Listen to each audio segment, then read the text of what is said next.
Okay, so we are recording on the Tamron 20-40mm F2.8, and yeah, as I mentioned in my previous videos, one of my favorite lenses is actually the 24mm, the 24mm 2.8 from Sony.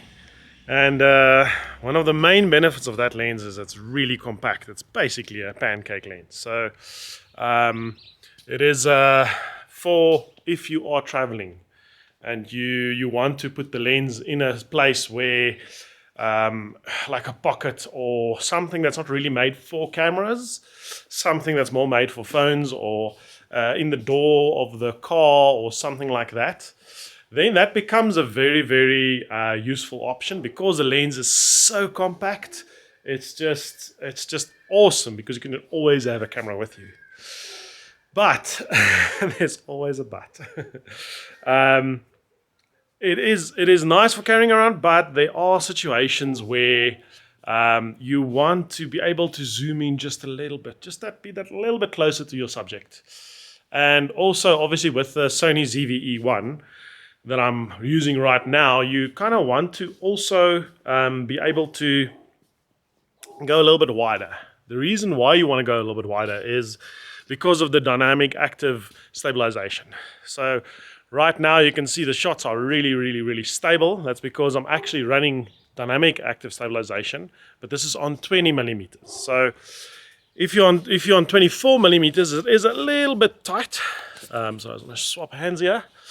It's a little bit tight. So what happens is that it's not ideal for, you have to really like put your arm as far as you possibly can so that you're not like this. You need that little bit of distance from the lens. So that's where the 20 mil is a little bit better. And so if you're obviously not, if your number one priority is to have a compact camera and have it being mobile, portable, then the Sony 24mm is just amazing. Really good quality, really compact, nice for low light. I mean, it's also 2.8 f2.8. And I mean, if you look at the size of the lens, it's just amazing. The quality and the performance you get out of such a small package. But recently I've switched to the Tamron 20mm, 20-40mm f2.8. And yeah, I just find that if I have a bag with me, which I'm actually a bit of a hunt for a camera bag, but not actually a camera bag. A bag that looks like a normal bag, but it also can take a camera. So it's a bit of a sort of a everyday bag, which if a normal person looks at it, they'll be like, no, that's just a normal like shoulder bag or something like that. So I'm looking for a bag that's a normal bag, but you can still put a camera in there. But it won't break the bag. It's not like, I mean, if you take a normal sling bag and you put a big DSLR in there, it just won't fit.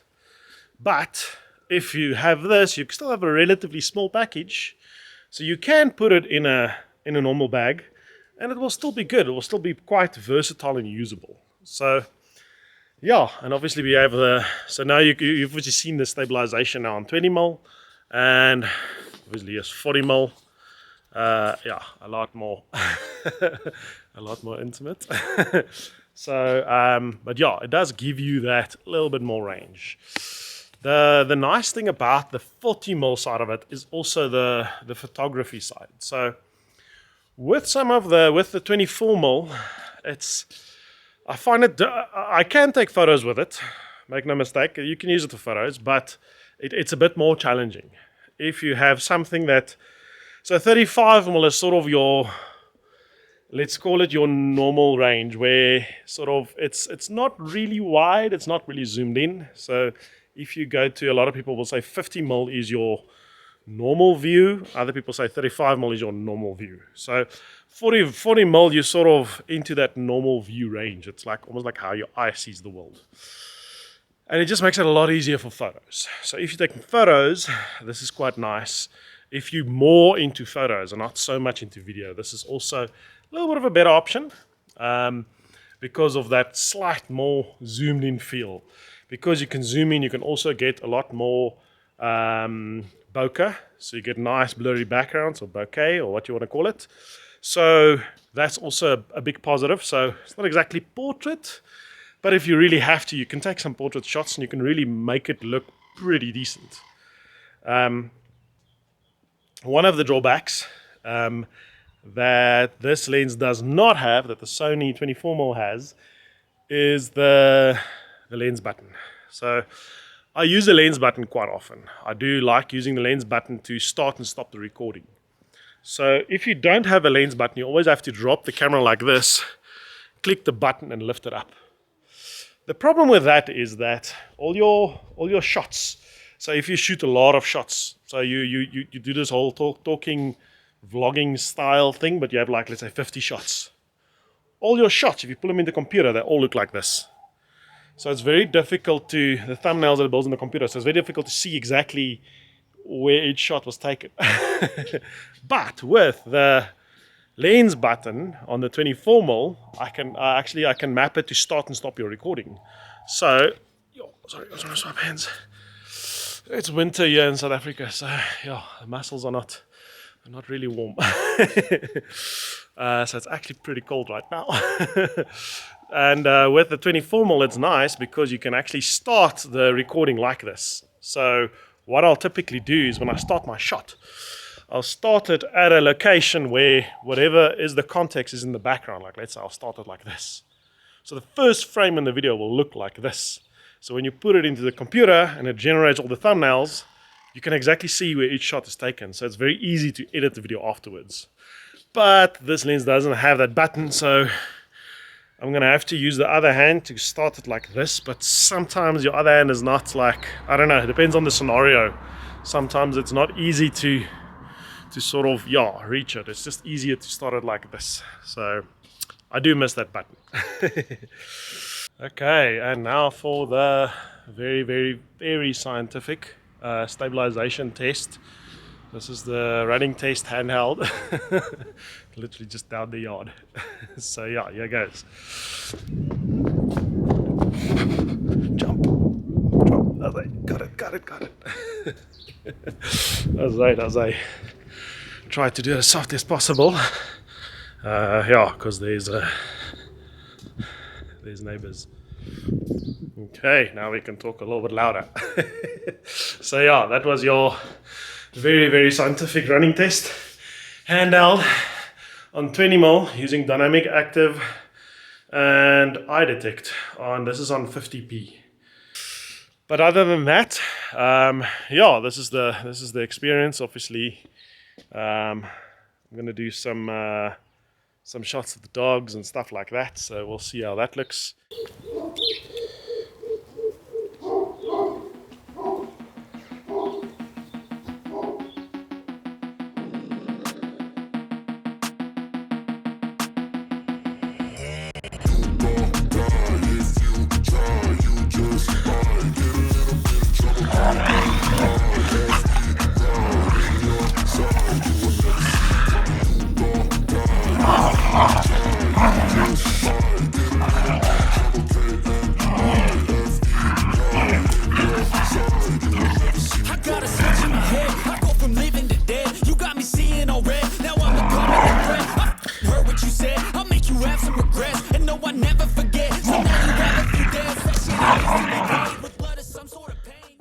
And yeah, all in all, I do love it quite a lot.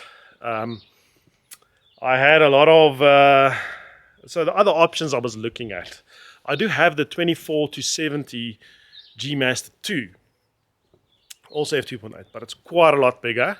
And also, I just needed that slight bit of wideness for the dynamic active to work properly. So that's why I didn't really, that lens is not really such an option.